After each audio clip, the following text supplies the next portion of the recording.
Mahamaya Electronic Devices. Jeigu taip pažodžiui verst, tai Mahamajos elektroniniai prietaisai. Pats žodis Mahamaya yra iš sanskrito kalbos, tai yra didžioji iliuzija, tai didžiosios iliuzijos elektroniniai prietaisai. Tai gali būti, mano galva, jeigu elektroniniai prietaisai, tai televizija, radijas, racija, kompiuteris, tas, kas bando mus pasiekti ir suteikti mums informaciją. Tai vien kalbant apie šitą pavadinimą, naudojam daug kalbų ir verčiam. Tai atrodo, kad repeticinis procesas irgi panašus buvo. Ir daug kalbų irgi naudojam. Naudojam ir dabar anglų kalbą, lietuvių kalbą, žiūrim video rumunų kalbą, ukrainiečių kalbą, žodžiu. Kaip ir pavadinimas, taip ir repeticinis procesas yra toksai ganėtinai didelis kalbų mišinys.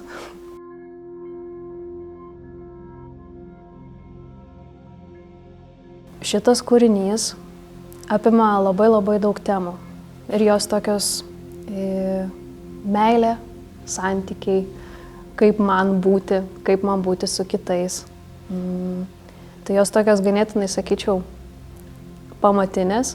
Ir kartais repeticijų procese aš sėdžiu ir kartais pamirštu, kad aš esu aktorė.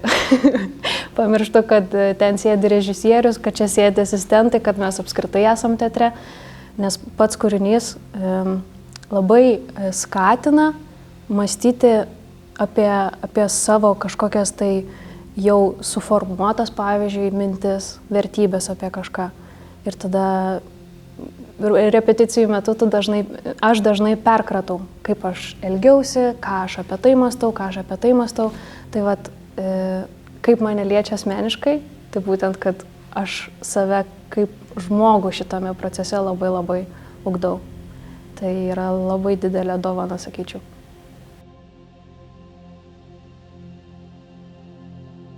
Man vien pirmą kartą skaitant kūrinį, aš galvojau apie save, kad aš, man 29 metai ir aš visai jau apie šitą esu susidariusi nuomonę, nežinau, kas yra meilė, kas yra santykiai, bet pjesėje užduodami klausimai, kartais mano tas visas nuostatas labai išjudino.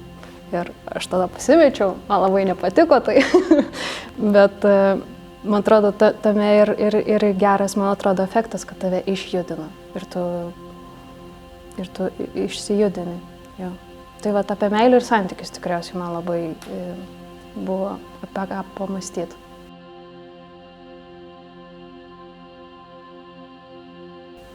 Dovana irgi su šitais žmonėm dirbti. Konkrečiai kalbant apie Mykolą, tai su juo man labai darbas pasižymi jo dideliu dėmesingumu mums. Ir jis iš tikrųjų kiekvieną žmogų šitam repeticiniam procese mato ir labai gerai mato. Ar tu supranti iki galo tai, ką jisai nori pasakyti.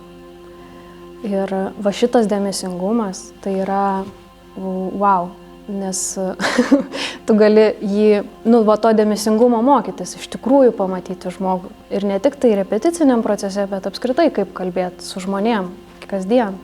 Tai tas dėmesingumas yra labai. Ir kad jisai aiškindamas visą laiką mato mūsų reakcijas, ar mes suprantam ar nesuprantam. Ir tai tokiose milisekundėse yra labai gražu jį stebėti, kad mūsų kažkoks nesupratimas arba kaip tik klausimai duoda jam kelią toliau tęsti kažkur ir aiškinti. Tai tas labai gražu. O su Ivanu Verjupajevu man patinka jo transliuojamas lengvumas mums ir toks pasitikėjimas mumis, kad mes galim padaryti. Mes iki galo gal dar nelabai suprantam, nes vis dar esam procese, bet tas lengvumas ir visko darimas per tokį, ne per įtampą bandymą suprasti šito, o tiesiog per kažkokį jausmą, per muziką, išlaisvina labai.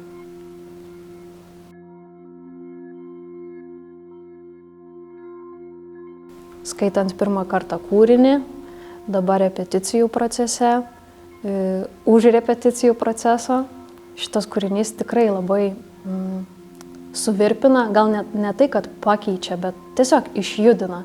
Tai norėčiau ir linkiu, arba žiūrovai turėtų pamatyti dėl šito išjudinimo efekto, kuris siejasi ir procese, ir šitam kūriny.